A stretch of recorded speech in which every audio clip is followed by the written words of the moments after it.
안녕하세요.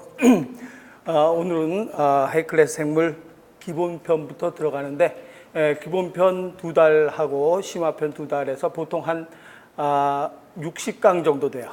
기본편 60강, 심화편 60강 이렇게 해서 마치게 될 텐데 2달간 기본편 들어가고, 그래서 제일 처음에 목차 먼저 한번 우리가 쭉 보면, 목차 보기 전에 목차에 한번 보면 단원이 뭐뭐 단원으로 나와 있는가. 목차 바로 앞페이지요.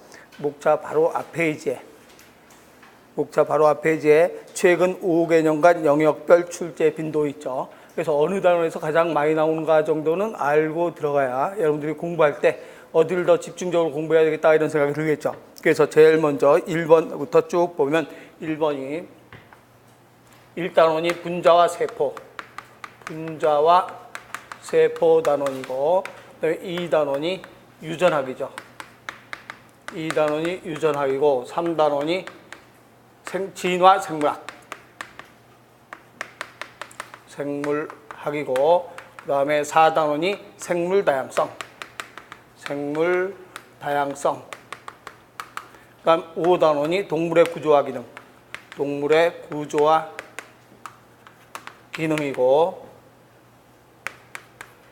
6단원이 식물의 구조와 기능, 그리고 7단원이 생태학, 이렇게 해서 7단원으로 되어 있어요. 그래서 보통 일반적인 생명과학 책은 이렇게 7단원 나눈 책도 있고, 분자와 세포를 둘로 나눠서 화학 반응식하고 세포하고 둘로 나눠서 되어 있는 책도 있고, 그런데 이게 워낙 좀 분량이 작다 보니까 이걸 같이 한데 묶었어요. 그래서 이렇게 1단원부터 7단원까지 쭉 구별해서 생명과학 단원이 나눠지는데, 이건 이제 세포는 알고, 유전 알죠. 이건 진화. 또 다양성은 동물의 분류, 식물의 분류 들어가는 것 다양성이고, 동물의 구조와 기능은 소화, 순환, 호흡, 배설 이런 거 배우는 것.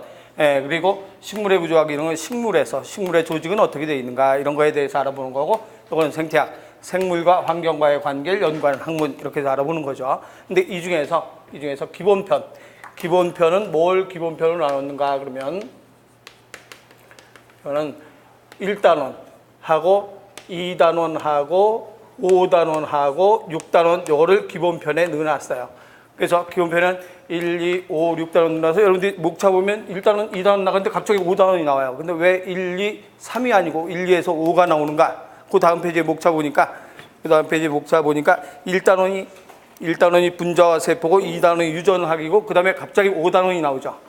1, 2, 3이 아니고 5단원 나오는 이유가 이 순서의 단원을 뽑아놔서 그래요. 그래서 1단원, 2단원, 5단원, 6단원 여기 기본편에 들어갔고, 그 다음에 심화편에는 1단원, 2단원, 3단원, 4단원 하고 7단원 하고 이렇게 해서 심화편에 넣으세요. 그러면 1단원은 기본편에도 있고 심화편에도 있고, 왜 그런가 그러면 1단원 중에서 이거를 알아야 설명할 수 있는 게 있어요. 그래서 그거는 심화편으로 빼낸 거예요. 그러니까 뒤에 거를 알아야 설명할 수 있는 것. 유전학도 마찬가지, 뒤에 걸 알아야 설명할 수 있는 건 여기다 뽑아놓은 거예요. 그래서 이걸 무조건 이걸 해놓으면 뒤에 것도 모르는데 앞에 거에서 너무 정신이 없어요. 그래서 앞에 하다가 생물을 포기하는 사람들이 있어요. 그래서 뒤에 거에서 갑자기 나오는 거는 여기로 다 뽑아냈어요. 2단원도 마찬가지고 여기로 뽑아내서 1단원 이렇게 둘로 나누고 2단원 둘로 나눈 이유는 오래간만에 공부하다 보면 너무 이 생물은 용어 싸움 있잖아요. 용어가 굉장히 많은데 그 많은 용어들이 뒤에서 배워야 될 용어가 앞에서 툭툭 튀어나오거든요. 이걸 여기다 집어넣으면 여러분들이 생물을 빨리 포기해요. 그래서 포기 안 시키려고 1단원, 2단원 이렇게 나눠놓은 거예요.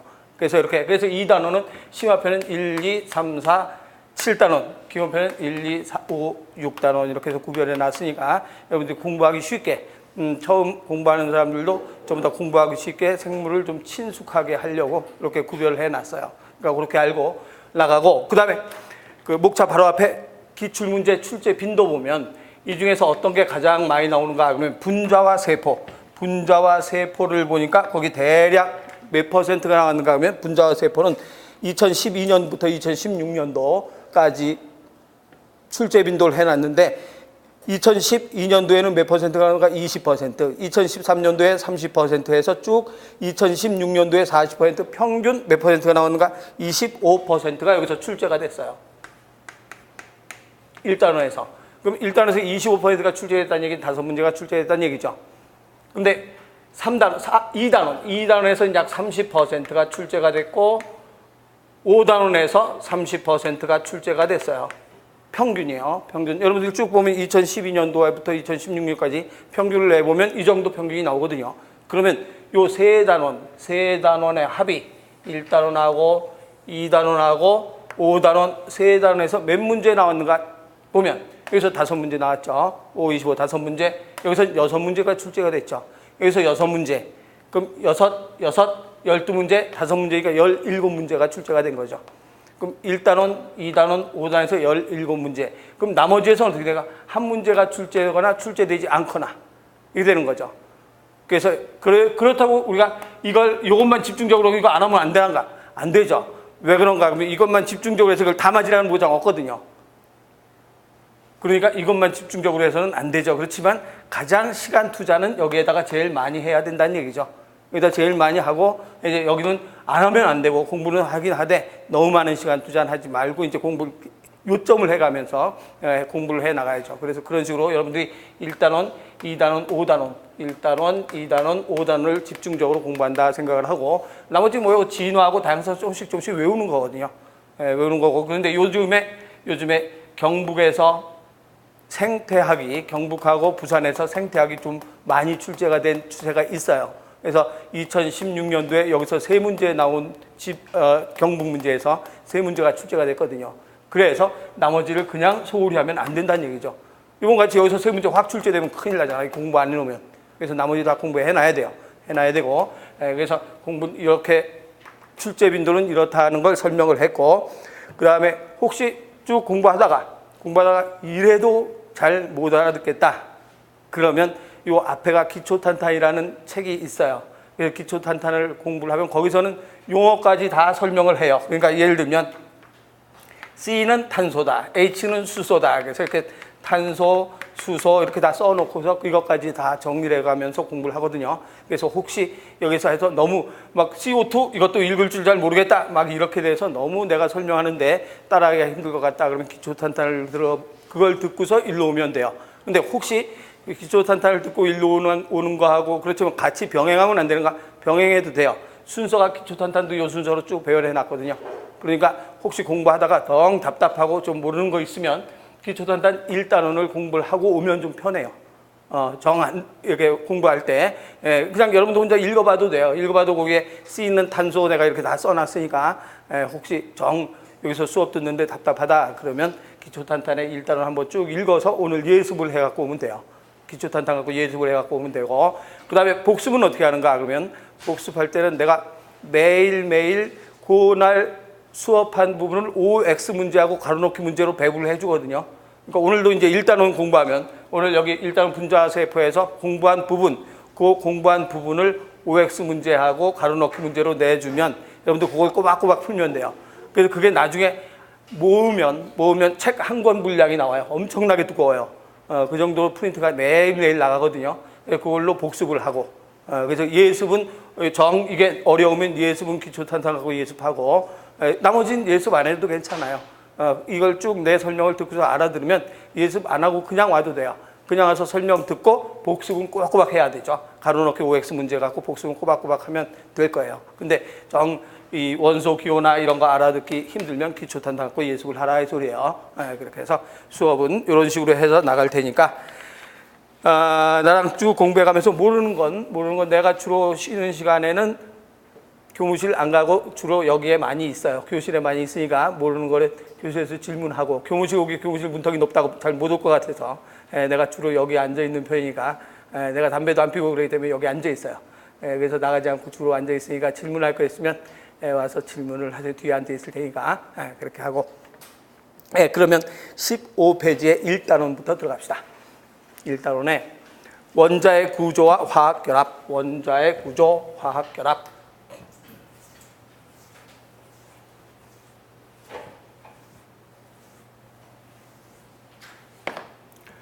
이쪽으로 와서 할게요. 원자의 구조.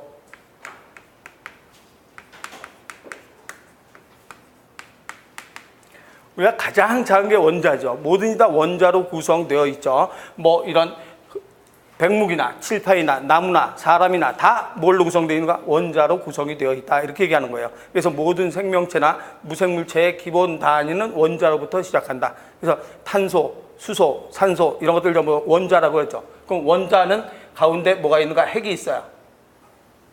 그래서 원자는 가운데 원자 핵이 있고 원자 핵을 가지고 있다.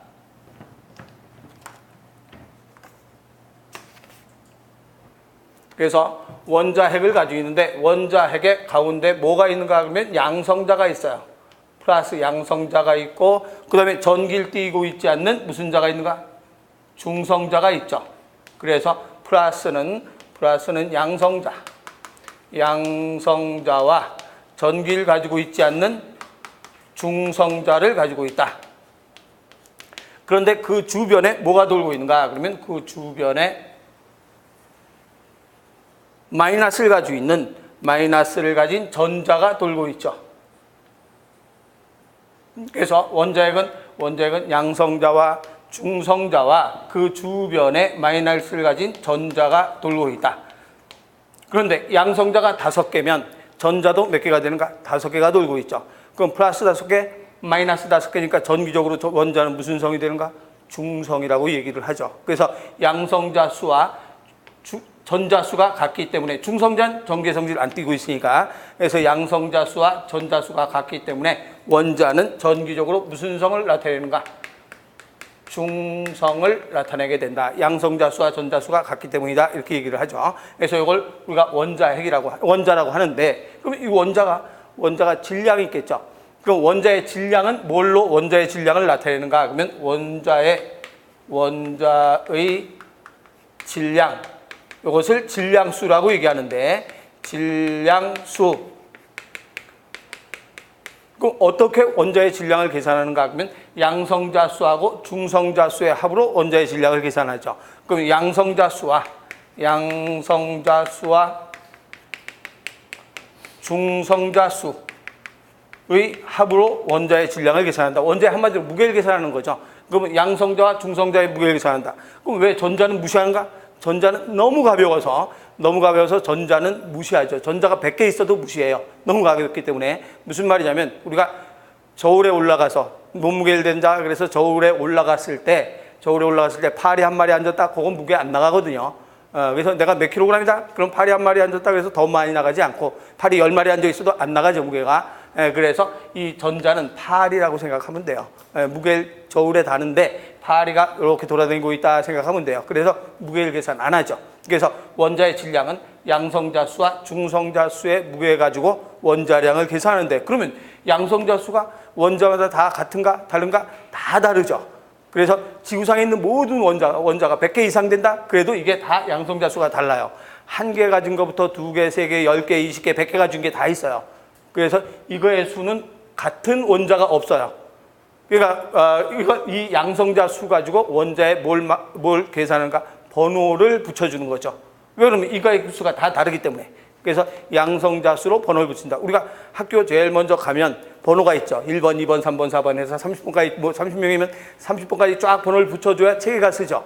몇 번은 누구, 5번은 누구 이렇게 해야 체계가 쓰기 때문에 양성자 수 가지고 번호를 붙여준다 이렇게 얘기를 하는 거죠. 그래서 요거에 대한 얘기를 한번 쭉 읽어가면서 봅시다. 1번에 원자핵에 플러스 전하를 띤 양성자, 플러스 전하를 띤 양성자, 그 옆에 전하를 띠지 않는 중성자, 이걸 원자핵이라고 하죠.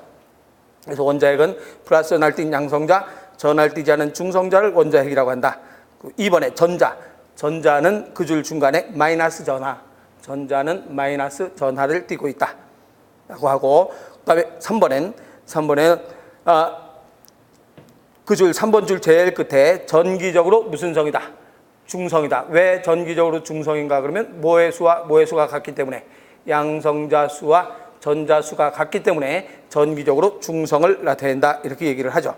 그리고 4번에 원자의 종류에 따라서 플러스 전하를 띤 양성자가 다르므로, 원자의 종류에 따라서 플러스 전하를 띤 양성자의 수가 다르기 때문에 그 밑에 줄에 양성자 수를 뭘로 표시하는가? 원자 번호. 그럼 원자 번호는 원자 번호는 양성자수 플러스 양성자수 이꼴 무슨 수가 되는가? 전자수. 왜 전자수인가? 전자수하고 양성자수는 같으니까. 양성자수나 전자수 같은 말이죠. 그래서 원자 번호는 양성자수를 쓰는데 전자수 해도 된다. 왜 그런가? 양성자수와 전자수가 같기 때문이다 라고 얘기를 하죠. 그 다음에 2번에 원자의 질량. 원자의 질량은 어떻게 표시하는가? 그러면 2번에 동그라미 2번에 질량수. 질량수를 다른 말로 원자량이라고 하는데 원자량 하면 뭐 플러스 뭐가 되는가? 양성자수 플러스 중성자수를 원자량이라고 한다. 그럼 전자는 계산 안 하는가? 무시해도 되기 때문에 전자의 수는 계산하지 않는다 이렇게 얘기하죠. 그러면 실제로 표시하는 방법은 어떻게 표시하는가? 다음 페이지로 넘어가서 원자의 표시 방법. 원자의 표시 방법 탄소를 한번 봅시다. 탄소 C. 탄소 원자를 표시할 때 항상 원자에는 번호가 붙여진다 그랬죠. 양성자수. 그래서 양성자수를 여기다 표시를 해요. 그래서 탄소는 양성자수 몇 개 가지고 있는가? 6개 가지고 있어요. 그럼 전자도 당연히 몇 개 있는가? 6개가 있겠죠. 그러면 질량수는 얼마가? 그러면 양성자수 6개, 중성자도 6개 있어요. 그래서 질량수는 여기다 표시해요. 12 이렇게 표시를 하죠. 그래서 여기에 표시한 요 6은 뭐의 수를 나타내는가? 그러면 요것을 원자 번호라고 얘기한다. 그럼 원자 번호는 뭐의 수를 표시하는가? 양성자수 이걸 무슨 수가 되는가? 전자수라고 얘기를 하죠. 그러면 요 12는 뭘 표시한 건가? 그러면 요거는 질량수 뭐 플러스 뭐가 되는가? 양성자수 플러스 중성자수 수를 질량수라고 한다. 그래서 이건 읽을 줄 알아야 돼요. 그래서 이게 써 있으면 무슨 뜻인가? 여기는 원자 번호다. 그래서 이걸 써놓고 양성자수 몇 개인가? 전자수 몇 개인가? 중성자수 몇 개인가? 이렇게 다 문제가 나올 수 있죠. 그러면 이걸 써놓고 양성자수 몇 개인가? 그러면 6개. 그러면 중성자수는 몇 개인가? 6개. 12에서 6 빼면 되죠. 6개. 그러면 질량은 얼마가 되는가? 12가 질량수다. 이걸 읽을 줄 알아야 돼요. 여기 탄소 원자를 표시한 거죠. 그래서 여기 탄소 원자 보니까 탄소 원자는 원자 번호 양성자수 이꼴 전자수, 그리고 질량수는 양성자수 플러스 중성자수로 표시를 하게 된다. 이렇게 얘기를 하죠. 그러면 이러한 원자 번호와 질량수를 한번, 이건 지금 뭐만 갖고 따졌는가? 탄소만 갖고 따졌지만 다른 원소는 어떻게 되는가를 한번 봅시다. 원자 번호와 질량수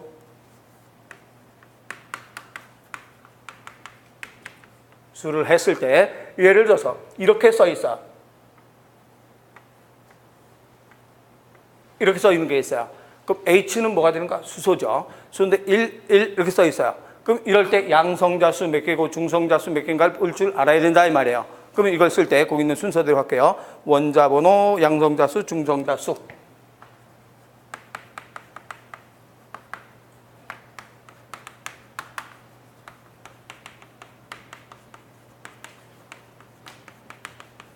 양성자수, 중성자수, 전자수, 질량수.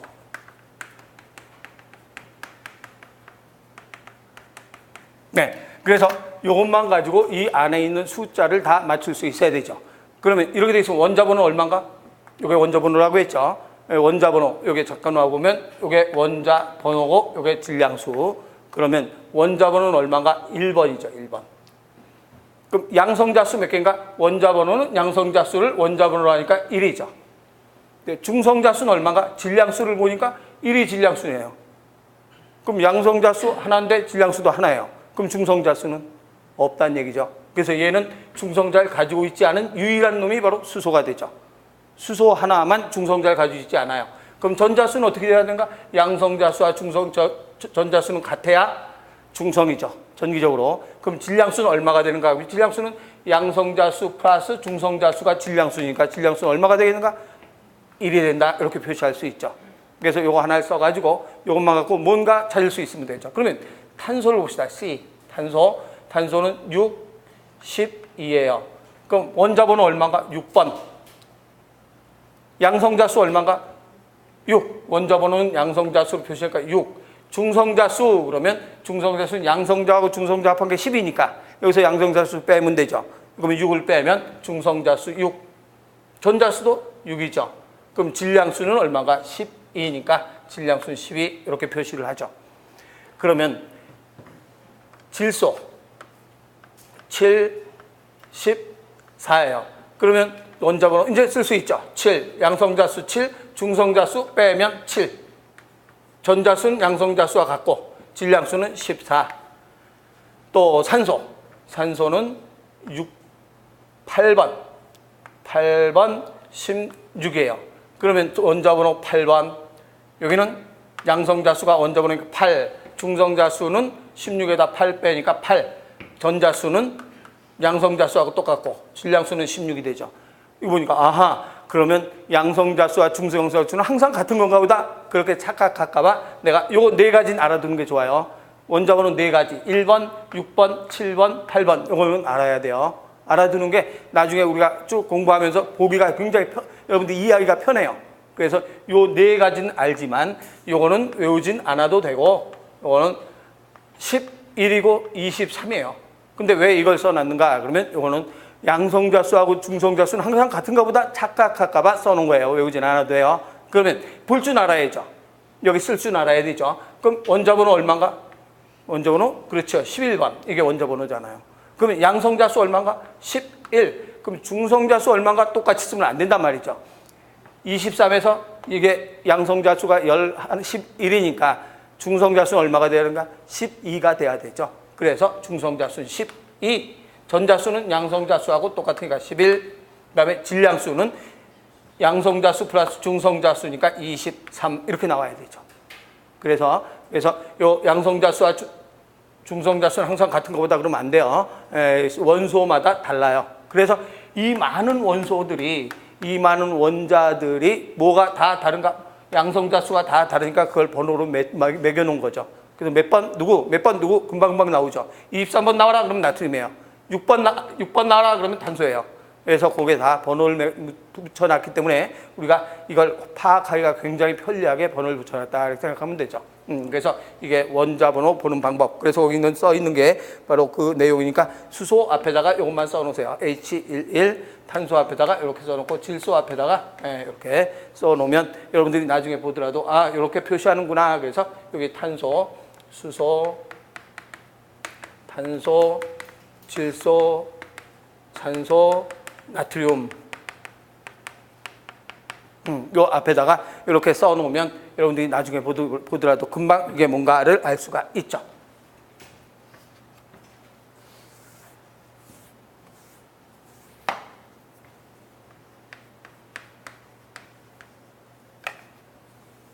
동위원소.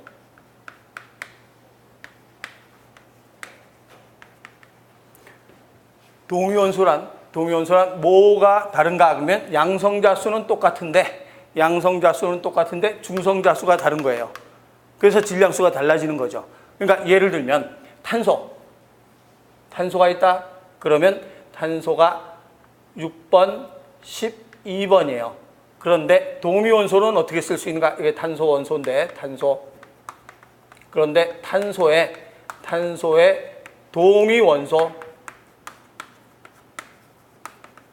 C하고서 6, 14 이렇게 되어 있는 탄소가 있어요.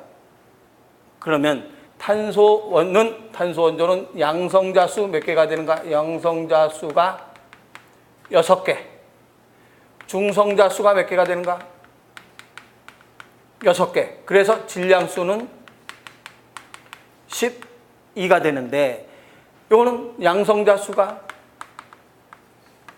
6개. 그럼 중성자수 몇 개가 되는가? 8개가 되죠. 8개. 그래서 질량수는 얼마가 되는가? 그렇죠. 14가 되죠. 그러면 안정해요? 불안정해요? 불안정하죠. 원자 번호가 달라지면 안 돼요. 원자 번호가 달라지면 원소가 바뀌어요. 이게 7번 됐다 그러면 질소로 변해요. 그렇기 때문에 원소는 절대로 이 원자량은 변할 수가 없어요. 그러니까 뭐는 변할 수가 원자량이 아니라 원소 양성자수는 절대로 변할 수가 없어요. 원자 번호는 절대로 변할 수가 없는 거거든요. 그래서 원자 번호는 절대로 변할 수가 없고 뭐의 수가 다른가?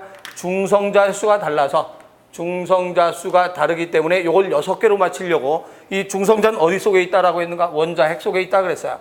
원자핵에 원래 양성자 수가 몇 개 있어야 되는가? 6개.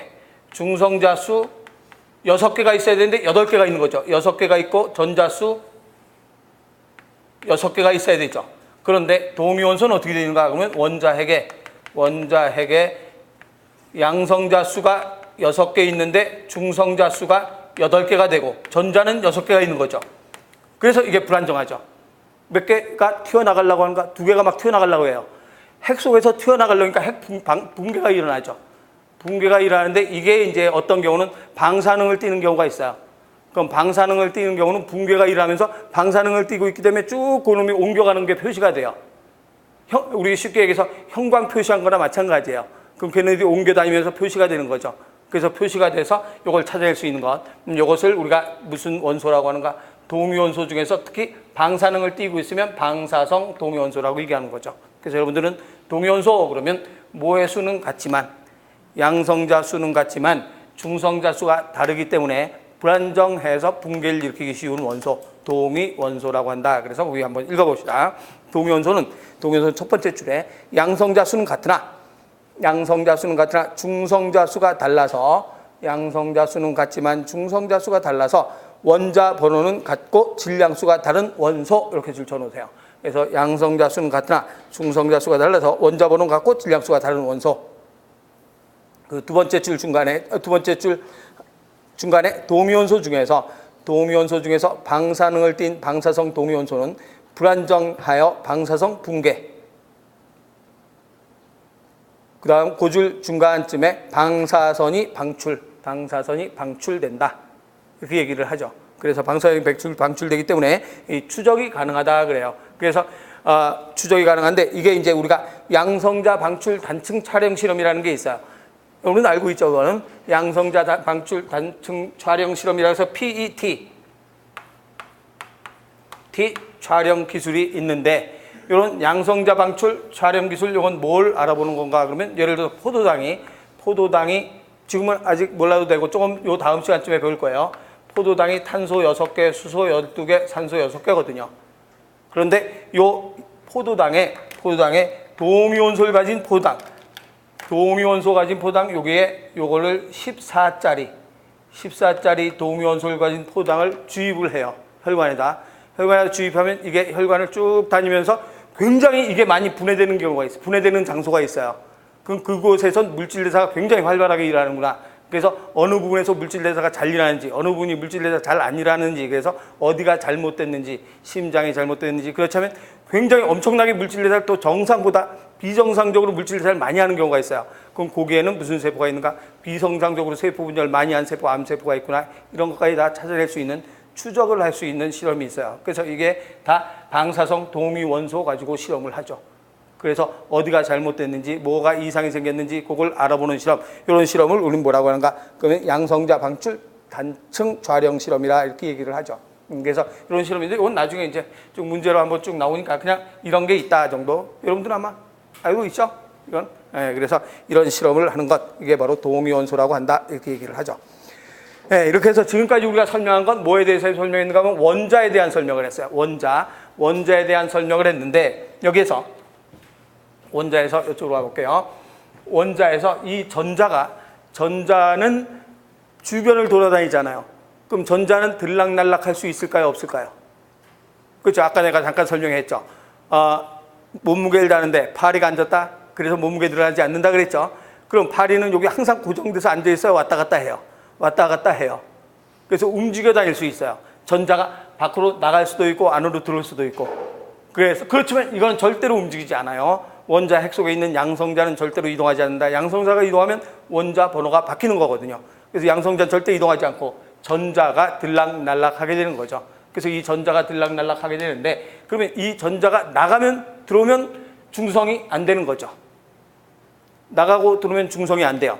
그때는 뭐가 됐다라고 하는가? 이온이 됐다라고 얘기를 하는 거죠. 그래서 이온이 됐다 이렇게 얘기하는데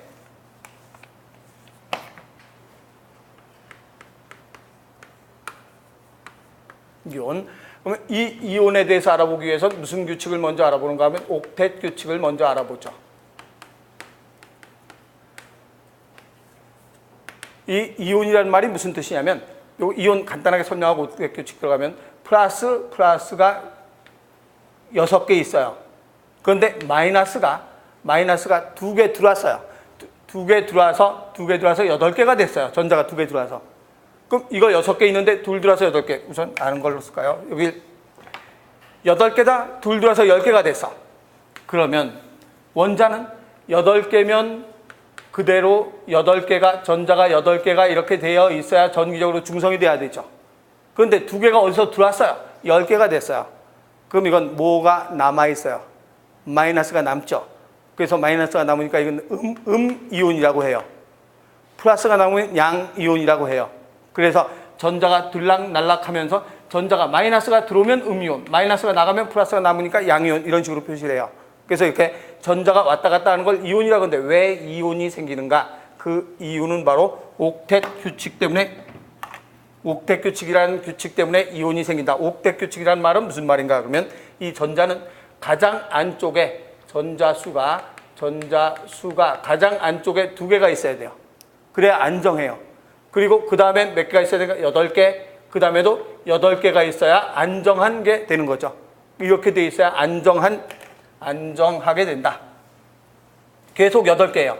그래서 전자는 가장 안쪽에는 2개, 그 다음부터 8개 있어야 안정된 구조가 된다. 이것을 옥텟 규칙이라고 해요. 그래서 우선 설명 먼저 표시해 놓고 들어갈게요. 이온. 16쪽의 밑에 2번에 이온은 전자의 이동 줄 쳐놓고 전자의 이동. 전자가 이동돼서 그 밑에 줄에 전하를 띠게 된 입자를 이온이라고 한다. 전자의 이동에 의해서 전하를 띠게 된 입자. 그리고 그 다음 페이지에 가서 1번에 옥텟 규칙의 세 번째 줄에 전자를 잃거나 얻어서 마지막 껍질에 전자가 8개가 되는 경향성을 옥텟 규칙. 그래서 전자를 잃거나 얻어서 마지막 껍질에 전자가 8개가 되는 경향성을 옥텟 규칙이라고 한다. 무슨 말인가 그러면 산소를 봅시다. 산소를 보면 몇 번인가 그러면 8번이죠. 그럼 산소가 8번이면 안쪽에 몇 개 있다는 소린가? 전자가 항상 안쪽에는 2개만 있어야 안정해요. 2개 이상 들어갈 자리가 없어요. 그래서 안쪽엔 전자가 딱 2개만 들어가지 더 이상 들어갈 수가 없죠. 그러면 8번이니까 양성자 수 8개 있어요. 그럼 전자수 몇 개 있겠는가? 그래서 양성자 수 8개 있으니까 전자수는 몇 개가 있어야 되는가? 그러면 8개가 있어야 되죠. 그럼 8개가 있어야 되는데 그러면 여기에 그 바깥 여긴 2개밖에 못 채워져요. 항상 안쪽은 2개밖에 못 채워져. 그 다음부터는 8개밖에 못 채워져요. 그러면 하나, 둘, 셋, 넷, 다섯, 여섯. 그러면 하나, 둘, 셋, 넷, 다섯, 여섯, 일곱, 여덟, 8개 딱 맞죠? 그럼 이거 지금 현재 안정해요? 불안정해요? 불안정해요. 몇 개가 돼야 안정하게 되는가? 8개가 돼야 안정하게 되거든요. 2, 8, 8 옥텟 규칙. 그래서 전자가 8개가 돼야 안정해요. 그럼 얘가 안정해지려면 뭘 2개 데려와야 안정해져요? 그렇죠? 전자를 2개 데려와야 안정해지죠. 그래서 어떤 상태로 변하는가 하면 전자를 2개 데려오면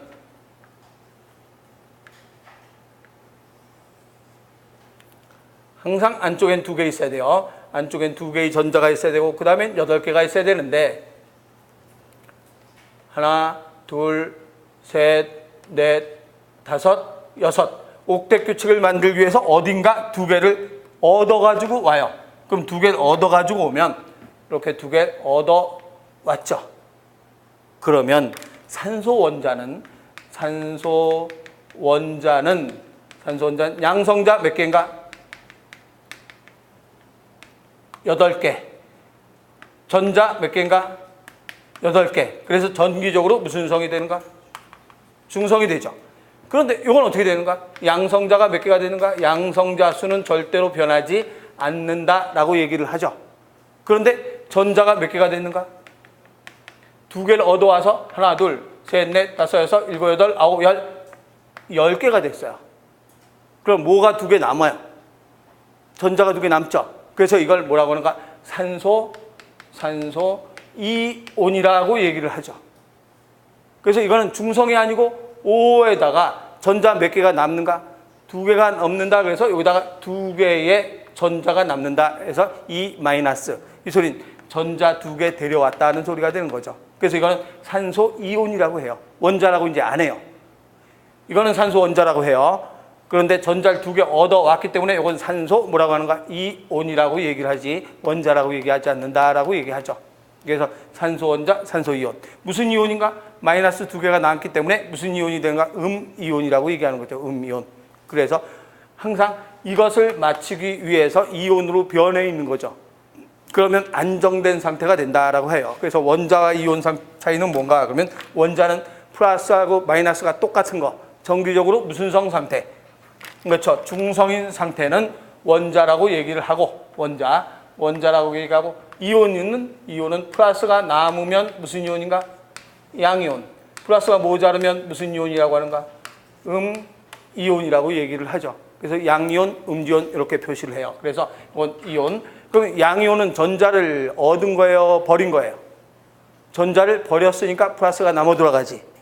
양이온. 이건 전자를 얻었으니까 마이너스가 남죠. 음이온이라고 얘기하죠. 그래서 전자를 버린 거, 전자를 얻은 거, 마이너스가 돌아다니기 때문에 그래서 그 밑에 양이온은 보통 전자를 잃는 이온을 뭐라고 하는가? 금속 원자라고 해요. 그래서 그 첫 번째 줄에 금속 원자가 전자를 잃어.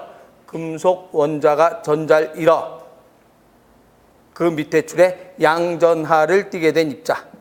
금속 원자가 전자를 잃어 양전하를 띠게 된 입자를 양이온이라고 한다. 그럼 음이온은 뭔가? 그러면 음이온은 비금속 원자가 전자를 얻어 무슨 전하를 띠게 되는가? 음전하를 띠게 된 입자를 음이온이라고 한다. 이렇게 얘기를 하죠. 그래서 양이온, 음이온 이렇게 표시를 하는 거예요. 그러면 구체적으로 한번 우리가 양이온, 음이온을 한번 알아봅시다. 양이온, 음이온. 그래서 그 밑에 이온 결합에서 이온 결합 이쪽으로 와서 할게요. 이온 결합.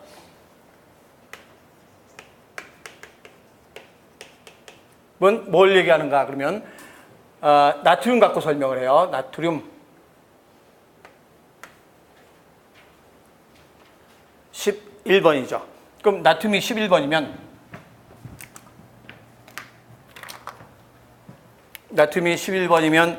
제일 안쪽에 옥텟 규칙으로 따지면 제일 안쪽에 몇 개가 있는가?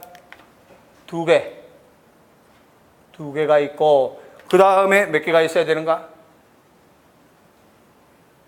8개. 하나, 둘, 셋, 넷, 다섯, 여섯, 일곱, 여덟. 그러면 몇 개 됐어요? 10개죠. 그러면 더 이상 못 채워져요. 2, 8, 8, 8개가 꽉 찬 상태예요. 그럼 더 이상 못 채워지니까 한 칸 더 나가야 되죠. 그래서 그 바깥쪽에 또 하나 나가서 몇 개가 되는가? 하나가 돼요. 그래야 11개가 되죠. 11개. 그럼 이놈은 굉장히 불안하죠. 그러면 8개를 채워야 되죠. 그럼 여러분들이 금방 알죠. 7개 데려오는 게 나아요? 아니죠. 7개 데려오는 것보다 1개를 버리는 게 낫죠. 얘는 1개를 버리려고 계속 애를 쓰고 있어요. 1개 누구한테 줄 사람 없나? 받을 사람 없나? 계속 이렇게 돌아다니고 있어요. 그래서 1개를 버려야 되겠구나 생각을 하고 있어요. 그러면 나트륨이 플러스 양전하 몇 개가 되는가? 11. 그 전자도 몇 개가 돼야 되는가? 11가 돼야 되는데 여기에서 하나를 버리게 되면 NA가 플러스는 11인데 마이너스 하나 버렸다고 쳐요. 그럼 10개가 되죠. 그럼 뭐가 하나 남는가? 플러스 하나 남죠. 그래서 플러스 하나 남는 이온이다 이렇게 얘기하는 거예요. 그래서 이건 나트륨 원자, 전자를 버리면 나트륨 이온이라고 얘기를 하죠. 그런데 어떤 원자인가 그러면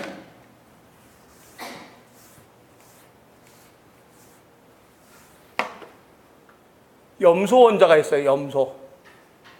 Cl은 염소예요. 염소. 그래서 염소 원자가 있는데 이놈은 몇 번인가? 17번이에요. 이런 건 외우지 않아도 괜찮아요. 17번. 그러면 얘는 몇 개 가지고 있어야 되는가? 17개. 그럼 여기 하나, 둘, 그다음 그 바깥쪽에 하나, 둘, 셋, 넷, 다섯, 여섯, 일곱, 여덟. 그럼 몇 개인가? 10개죠. 그럼 꽉 찼어. 그러면 또 그 바깥쪽에 또 하나 이렇게 생겨서 하나, 둘, 셋, 넷, 다섯, 여섯, 일곱. 꽉 찼죠. 그래서 17개가 됐죠. 그러면 이놈은 뭐 하려고 하는가? 7개 버리는 것보다 누가 버린 놈 없나 해서 하나 주워오는 게 더 낫죠. 그래서 나트륨이 버린 이온을 얻어다가 이걸 얻어와서 채워놓죠. 얘는 버렸고 얘는 받았죠. 그럼 궁합이 딱 맞죠. 얘는 버리는 바람에 바깥쪽이 8개가 됐고 얘는 얻어오는 바람에 바깥쪽이 8개가 됐고 그래서 CL은 어떻게 되는가? 그러면 CL은 플러스가 17개 마이너스 17개 있었는데 CL이 염소가 플러스는 절대로 변하지 않고 마이너스는 몇 개가 되는가? 하나를 얻어왔으니까 몇 개가 되는가? 18개가 되는 거죠. 18개. 그래서 이거는 플러스 17개 이거 18개니까 마이너스 남죠. 그래서 마이너스가 남는다. 그래서 요 마이너스 하나 남기 때문에 이런 모양으로 표시하죠. 그러면 이거는 음이온이라고 하죠. 뭘 얻어왔으니까. 전자를 얻어서 음이온 됐고 얘는 전자를 버려서 양이온이 됐어요. 그럼 얘네들 물속에다 풍덩 집어넣으면 어떻게 되는가? 물속에다 풍덩 집어넣으면 NA와 CL이 딱 만나서 붙어 있는 거죠. 그래서 결과적으로 어떻게 되는가? 그러면 이 CL과 NA와 CL이 결과적으로 붙어서 나는 하나 줬고 너는 하나 받았고 그래서 결과적으로 뭘로 되는가? NaCl이라는 화합물이 되죠. 그럼 이 화합물 이름이 뭐예요? 염화 나트륨, 소금이죠, 소금. 그래서 소금이 된 거예요. NaCl. 궁합이 맞는 그놈끼리 둘이 딱 만난 거죠. 그래서 소금이 돼서 이것을 우리는 무슨 결합했다라고 하는가? 이온끼리. 하나는 얘는 주고 얘는 받아서 이온을 주고 받아서 나는 줬고 너는 받았고 그래서 이온을 주고 받아서 결합했다 그래서 이와 같은 결합을 무슨 결합이라고 하는가? 이온 결합이라고 한다. Na와 Cl. 그래서 항상 옥텟 규칙이란 제일 안쪽에 몇 개가 있어야 되는가? 2개. 그 다음부터 몇 개씩 쫙 채워줘야 되는가? 8개씩 채워줘야 된다. 그래서 이 발로 채우기 위해서 이온으로 상태로 돼 있고 걔네들끼리 2개 주는 놈 예를 들어 한 놈이 2개 버렸고 한 놈은 2개 받았어. 그럼 딱 맞죠. 그럼 걔네들끼리 또 결합을 해서 뭉쳐 있는 거고 화합물이 되는 거죠. 그래서 주는 놈 받는 놈 결합해서 화합물 된 결합을 이온 결합이라 그래요. 지금 이제 이번 시간에 우리가 배울 결합이 뭐 배울 거냐면 이온 결합, 공유 결합, 수소 결합, 반대로 발생 인력 해서 4가지의 결합을 배울 거거든요. 그 중에 하나의 결합이 바로 무슨 결합인가? 이온 결합이라고 해요. 그러면 아까 원자 얘기할 때 요 나트륨 같으면 여기를 얼마라고 쓴다 그러고 있는가? 11이라고 쓴다 그랬죠. 그럼 여기는 23인데 이거는 이제 나중에 가르쳐 주고 나오니까 관계없고. 그러면 요 숫자는 무슨 번호라고 했어요? 원자 번호라고 했어요. 원자 번호 그럼 뭐의 수라고 했는가? 양성자 수라고 했어요. 그럼 양성자 수는 뭐하고 똑같은가? 전자수와 같으니까 양성자 수 이꼬르 전자수라고 했죠. 근데 잃어버리면 똑같지 않잖아요. 똑같지 않죠? 그래서 이걸 정확한 얘기로 뭐라고 쓰는가 하면 이 11은 양성자수 11 그리고 전자수라고 하지 않고 중성원자의 전자수라고 표시하죠. 중성원자라는 말은 이온으로 되지 않은 원자의 전자수라의 소리예요. 그래서 다시 한번 이제 저기 가보면 몇 페이지 가보냐면 16쪽에 위에 16쪽에 탄소 써 있는 거 있죠. C 써 있는 게 보니까 6번 써 있는데 6번 밑에 뭐라고 돼 있는가? 원자 번호 이걸 무슨 수라고 돼 있어요? 양성자 수라고 돼 있고 그 옆에 뭐라고 돼 있는가? 중성 원자의 전자수라고 돼 있어요. 그럼 중성 원자의 전자수란 전자는 옮겨갈 수 있는 놈이기 때문에 옮겨가지 않은 원자의 전자수라는 소리예요. 이온으로 됐으면 안 되죠. 이온의 전자수가 아니라 중성 원자의 전자수라는 소리는 전자가 이동되지 않은 원자의 전자수. 이동되지 않은 원자의 전자수를 얘기한 거예요. 한마디로 이온화되지 않은 원자의 전자수를 표시해야지 중성 원자의 전자수. 그래서 여기 할 때 요거는 이온을 따지는 게 아니라 중성 원자의 전자수를 표시한다. 11번이. 그래서 11번은 다시 한번 요거는 원자 번호 이꼴 무슨 수가 되는가? 양성자수 이꼴 무슨 원자의 중성 원자의 전자수가 되는 거죠. 이온으로 되지 않은 원자의 전자수. 그렇게 해야 정확한 답이 되는 거죠. 이렇게 해서 우리가 지금 이온 결합까지 했고, 좀 쉬었다가 공유 결합은 뭔가, 공유 결합은 또 한번 하면 한참 가니까 공유 결합은 좀 쉬었다 합시다.